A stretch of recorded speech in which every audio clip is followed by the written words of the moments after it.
Hey everyone, welcome to Venkel Ltd, your desk, episode 10. Chicken Tikka Masala is ending. After this one, we're moving on to something else that is TBD still. Maybe enchiladas, maybe pad thai, maybe, who knows?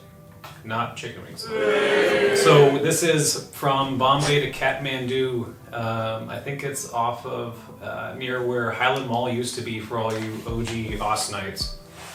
Packaging looks good. Individual rice, bonus.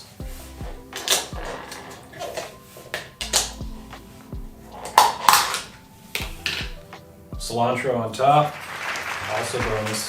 I like when they put the cilantro on top. So the question is chicken tikka masala a Christmas food? And the answer is, I don't know.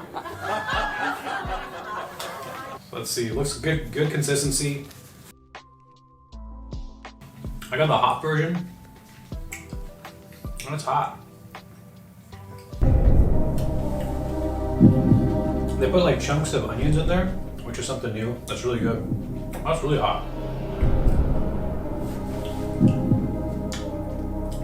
Yeah, the chunk of onion is like a really nice change of pace. And they're like fine too, so it's kind of like a pop and crunch.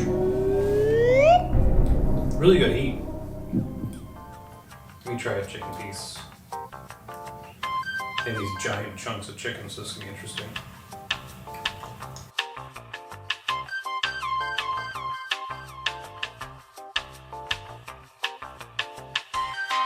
I stayed like temperature hot, which was awesome.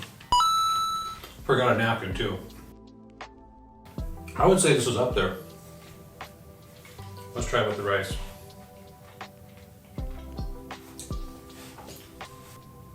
Last one may be the best one. I would say like 8.8. Like really awesome. Spice good, herbs good. Consistency is spot on. My only critique is the chicken chunk size. If it was like half the size, it'd be like maybe probably 9. But I think the game changer is those little cuts of onions, and they're like fine too, so it's kind of like a pop crunch. They put like chunks of onions in there, which is something new. That's really good. Yeah, the chunk of onion is like a really nice change of pace. All right, episode 10, ending chicken tikka masala. Hope everyone has a happy holidays. Stay safe out there, and we'll see you in the new year.